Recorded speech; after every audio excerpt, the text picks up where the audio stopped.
bersamamu. dan bersama roh. Inilah Injil suci menurut Lukas. Dimuliakanlah Tuhan.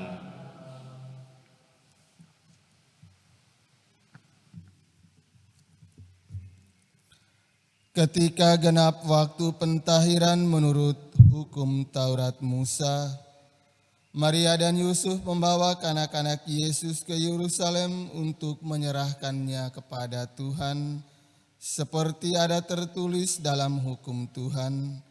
Semua anak laki-laki sulung harus dikuduskan bagi Allah.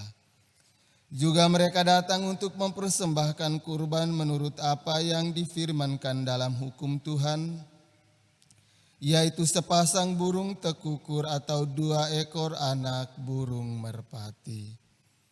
Waktu itu adalah di Yerusalem seorang bernama Simeon. Ia seorang yang benar dan saleh hidupnya, yang menantikan penghiburan bagi Israel.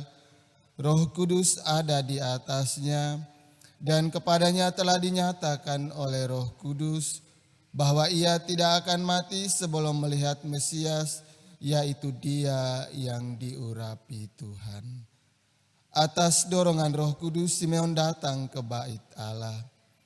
Ketika anak Yesus dibawa masuk oleh orang tuanya untuk melakukan kepadanya apa yang ditentukan oleh hukum Taurat, Simeon menyambut anak itu dan menatangnya sambil memuji Allah. Katanya, "Sekarang Tuhan, biarkanlah hamba-Mu ini pergi dalam damai sejahtera sesuai dengan firman-Mu, sebab mataku telah melihat keselamatan yang daripada-Mu yang telah Engkau sediakan di hadapan segala bangsa, yaitu terang yang menjadi pernyataan bagi bangsa-bangsa lain, dan menjadi kemuliaan bagi umat-Mu Israel." Yusuf dan Maria amat heran akan segala sesuatu yang dikatakan tentang anak Yesus.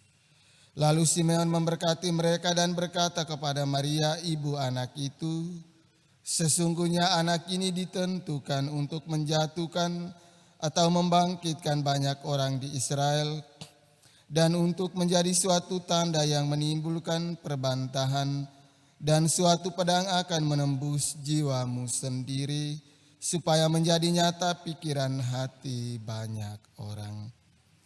Ada juga di situ seorang nabi perempuan, anak Fanuel dari suku Aser, namanya Hana. Ia sudah sangat lanjut umurnya. Sesudah menikah, ia hidup 7 tahun bersama suaminya, dan sekarang ia sudah janda berumur 84 tahun. Ia tidak pernah meninggalkan bait Allah dan siang malam beribadah dengan berpuasa dan berdoa. Pada saat anak Yesus dipersembahkan di bait Allah, Hana pun datang ke bait Allah dan bersyukur kepada Allah, serta berbicara tentang anak Yesus kepada semua orang yang menantikan kelepasan untuk Yerusalem. Setelah menyelesaikan semua yang harus dilakukan menurut hukum Tuhan, kembalilah Maria dan Yusuf serta anak Yesus ke kota kediamannya, yaitu Nazaret di Galilea. Anak itu bertambah besar dan menjadi kuat, penuh hikmat dan kasih karunia Allah ada padanya. Demikianlah sabda Tuhan. Terpujilah Kristus. Suster, opa, oma, bapak, ibu, saudara-saudari, umat beriman yang dikasihi Tuhan kita Yesus Kristus.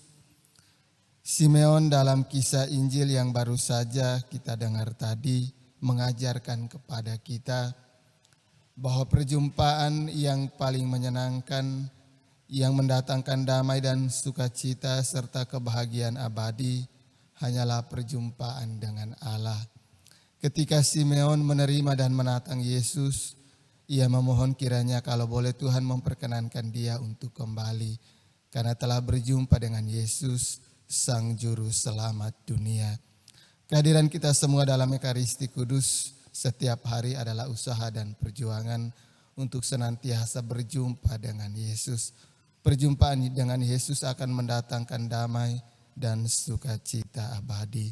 Semoga setelah berjumpa dengan Yesus dalam Ekaristi Kudus pagi ini, perjumpaan kita mampu kita wartakan kepada sesama yang lain lewat tugas, pekerjaan dan pelayanan kita sepanjang hari ini, agar semakin banyak orang juga berjumpa dengan Yesus, dengan demikian merasakan damai dan sukacita abadi.